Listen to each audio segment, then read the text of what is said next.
اعوذ باللہ من الشیطان الرجیم بسم اللہ الرحمن الرحیم۔ ناظرین، تاریخ اسلامی ایسے بہت سے واقعات سے بھری پڑی ہے جسے پڑھ کر اور سن کر دل آبدیدہ ہو جاتا ہے۔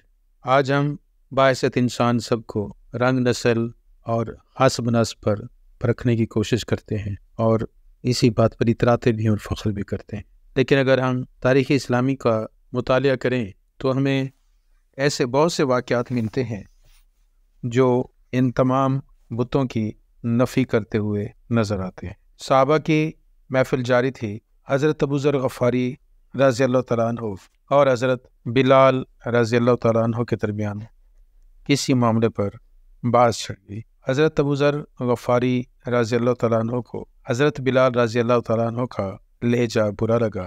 آپ نے غصے سے کہا، اے کالی ماں کے بیٹے، تو بھی مجھے ٹوکتا ہے۔ یہ بات بلال کا سینہ چیر گئی اور یہ بات سن کر حضرت بلال رونے لگے اور کہا، میں یہ بات رسول اللہ صلی اللہ علیہ وآلہ وسلم کو بتاؤں گا۔ جب یہ بات حضرت محمد مصطفیٰ صلی اللہ علیہ وآلہ وسلم تک پہنچی تو آپ کے چہرہ انور کا رنگ بدل گیا اور فرمایا، اے ابو ذر، تو نے بلال کو ماں کے رنگ کا تانا دے کر اس کی تحقیر کی ہے۔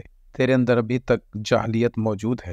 آپ صلی اللہ علیہ وسلم کی زبان مبارک سے یہ الفاظ سن کر ابو ذر غفاری رضی اللہ تعالیٰ عنہ کی ہچکی بن گئی اور عرض کیا، یا رسول اللہ، مجھ سے غلطی ہو گئی، میرے لیے بخشش کی دعا کیجیے اور مجھے معاف کر دیجیے۔ اسی عالم میں آپ روتے ہوئے بلال کے گھر کی جانب دوڑے۔ حضرت بلال رضی اللہ تعالیٰ عنہ کے پاس پہنچ کر آپ نے اپنا چہرہ زمین پر رکھ دیا۔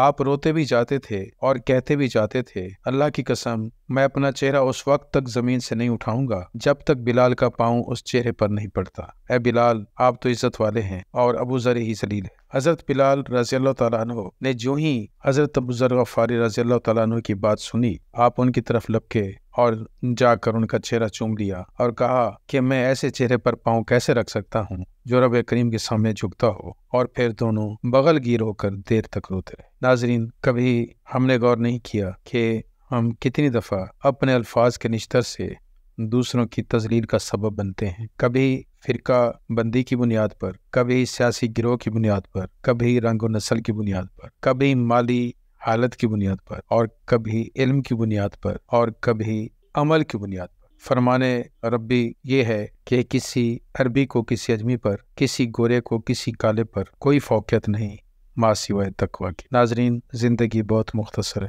ہمیں کم وقت ملتا ہے کہ ہم اپنے ایسے رویے پر معذرت کریں جو کسی کی دل آزاری کا سبب بنے، اور یہ اعتراف کریں کہ ہم سے زیادتی ہو گئی ہے اور اپنی زندگی ہی میں اس سے معافی مانگ لیں۔ اللہ پاک ہم سب کو اپنے اندر کی میں ختم کرنے کی توفیق عطا فرمائے۔